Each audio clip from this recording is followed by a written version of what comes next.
अब आज का अगला विषय भारतीय संसद के बारे में है। भारत में केंद्रीय विधायिका को संसद कहते हैं। संसद कानून बनाने वाली देश की सर्वोच्च संस्था है।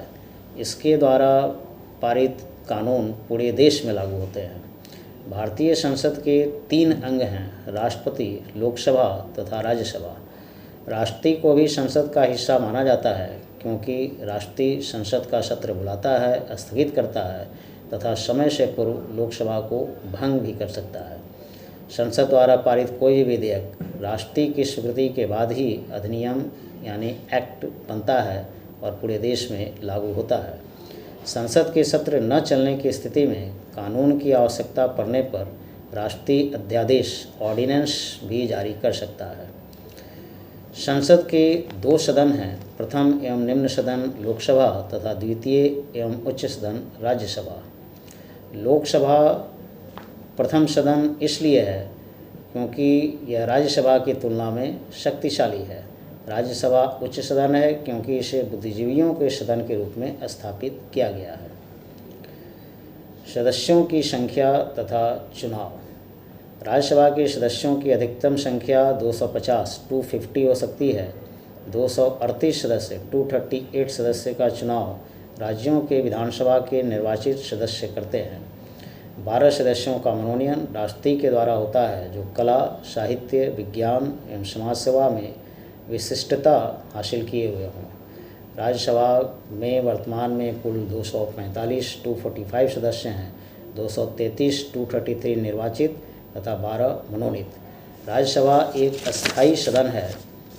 राज्यसभा को कभी भंग नहीं किया जा सकता है। इसके 1/3 सदस्य प्रति 2 वर्ष पर रिटायर होते हैं तथा 1/3 सदस्य ही नए सदस्य के रूप में चुने जाते हैं। राज्यसभा के सदस्य का कार्यकाल 6 वर्ष का होता है। राज्यसभा के सदस्य की न्यूनतम उम्र सीमा 30 वर्ष 30 ईयर्स है।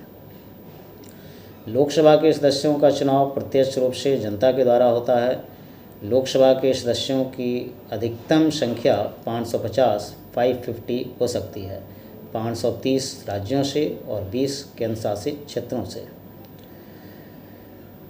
वर्तमान में लोकसभा में कुल निर्वाचित सदस्यों की संख्या 543 543 है। लोकसभा के सदस्यों का चुनाव प्रत्यक्ष रूप से जनता के द्वारा होता है। प्रत्यक्ष चुनाव का तात्पर्य है वैसा चुनाव जिसमें सीधे जनता चुनाव में भाग लेती है। लोकसभा के सदस्य का कार्यकाल 5 वर्ष का है। इसे समय से पूर्व राष्ट्रपति भंग भी कर सकता है। लोकसभा के सदस्य के लिए न्यूनतम उम्र सीमा 25 वर्ष 25 ईयर्स है। 104वें 104 संवैधानिक संशोधन कॉन्स्टिट्यूशनल अमेंडमेंट के द्वारा एंग्लो इंडियन समुदाय का लोकसभा में प्रतिनिधित्व समाप्त कर दिया गया है। पहले 2 एंग्लो इंडियन समुदाय के सदस्य राष्ट्रपति द्वारा मनोनीत किए जाते थे। लोकसभा के विशेषाधिकार। अविश्वास प्रस्ताव सिर्फ लोकसभा में ही प्रस्तुत किया जा सकता है, राज्यसभा में नहीं। लोकसभा द्वारा धन विधेयक पारित किए जाने की स्थिति में राज्यसभा सिर्फ 14 दिन तक का विलंब कर सकती है। 14 दिन के बाद यह दोनों सदनों द्वारा स्वतः पारित माना जाता है। राज्यसभा का सभापति चेयरमैन उपराष्ट्रपति होता है जो राज्यसभा का पदेन एक्स ऑफिशियो सभापति चेयरमैन होता है। राज्यसभा के उपसभापति का चुनाव राज्यसभा के सदस्य करते हैं। लोकसभा का प्रमुख स्पीकर या अध्यक्ष होता है जो लोकसभा के सदस्यों के द्वारा चुना जाता है।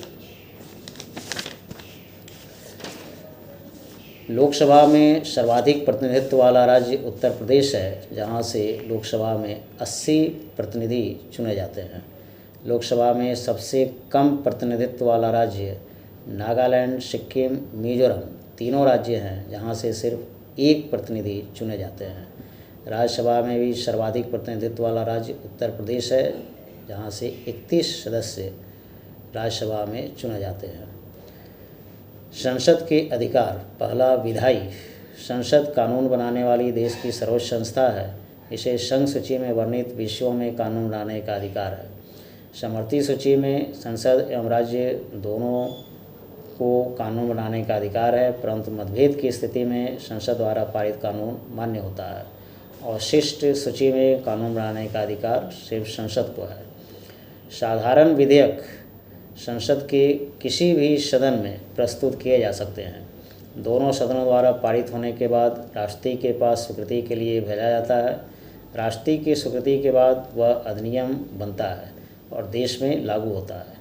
एक सदन से पारित होने और दूसरे सदन द्वारा पारित न किए जाने की स्थिति में राष्ट्रीय संसद का संयुक्त बैठक बुलाता है, जो अनुच्छेद 108(1)(8) में वर्णित है। इसमें बहुमत से फैसला होता है। बहुमत चूँकि लोकसभा का है, अतः लोकसभा का मत ही मान्य होता है। यह संयुक्त बैठक 6 माह की लोकसभा का संयुक्त बैठक को संबोधित करता है राष्ट्रपति, और इसकी अध्यक्षता लोकसभा का अध्यक्ष करता है। अनुच्छेद 252(252) के अनुसार 2 या 2 से अधिक राज्यों की विधानसभा सिफारिश करें तो राज्य सूची में संसद कानून बना सकती है।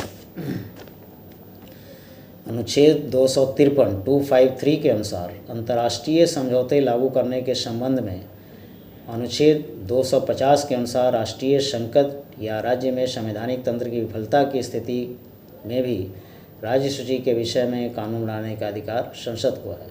अवशिष्ट विषयों में कानून बनाने की शक्ति संसद को है। धन विधेयक मनी बिल सिर्फ लोकसभा में ही प्रस्तुत किया जा सकता है। लोकसभा से पारित होने के बाद राज्यसभा इसमें 14 दिन तक का विलंब कर सकती है। 14 दिन के बाद इसे दोनों सदनों द्वारा स्वतः पारित माना जाता है। कार्यपालिका संबंधी अधिकार। संघीय कार्यपालिका पर संसद का नियंत्रण है। प्रश्नकाल में संसद का कोई भी सदस्य अध्यक्ष को पूर्व सूचना के बाद मंत्री से प्रश्न पूछ सकता है। शून्यकाल, जो दोपहर के 12 बजे से 1 बजे तक का होता है, बिना पूर्व सूचना के कोई सदस्य मंत्री से प्रश्न पूछ सकता है। मंत्रिपरिषद के सदस्य सामूहिक रूप से लोकसभा के प्रति उत्तरदायी होते हैं। अविश्वास प्रस्ताव सिर्फ लोकसभा में प्रस्तुत किया जाता है। इससे पारित होने पर पूरे मंत्रिपरिषद के सदस्य को त्यागपत्र देना पड़ता है। वित्तीय अधिकार। केंद्र सरकार का वार्षिक बजट संसद द्वारा पारित होने पर ही कार्यान्वित होता है। संविधान संशोधन की शक्ति। अनुच्छेद 368 के अनुसार संविधान में संशोधन करने की शक्ति संसद को प्राप्त है। अन्य अधिकार। संसद के निर्वाचित सदस्य राज्यों के विधानसभा के निर्वाचित सदस्यों के साथ राष्ट्रपति का चुनाव करते हैं। उपराष्ट्रपति का चुनाव भी संसद के सदस्य करते हैं। संसद को राष्ट्रपति, उपराष्ट्रपति, सर्वोच्च न्यायालय के मुख्य न्यायाधीश तथा अन्य न्यायाधीश, उच्च न्यायालयों के मुख्य न्यायाधीश तथा अन्य न्यायाधीश को महाभियोग प्रस्ताव के द्वारा हटाने का अधिकार है। राष्ट्रपति को संविधान के अतिक्रमण की स्थिति में तथा अन्य को कदाचार एवं अक्षमता के आधार पर हटाया जाता है। राष्ट्रपति पर महाभियोग पारित करने के लिए 2/3 बहुमत, जबकि अन्य पर महाभियोग प्रस्ताव पारित करने के लिए सामान्य बहुमत की आवश्यकता होती है। राज्यसभा के विशेष अधिकार। उपराष्ट्रपति को हटाने का प्रस्ताव राज्यसभा में ही प्रस्तुत किया जा सकता है। इसके बाद स्वीकृति के लिए लोकसभा के पास भेजा जाता है।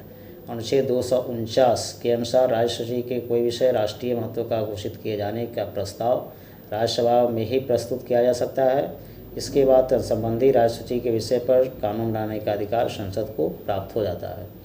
अनुच्छेद 312 के अनुसार राज्यसभा नई अखिल भारतीय सेवा की स्थापना का प्रस्ताव प्रस्तुत कर सकती है।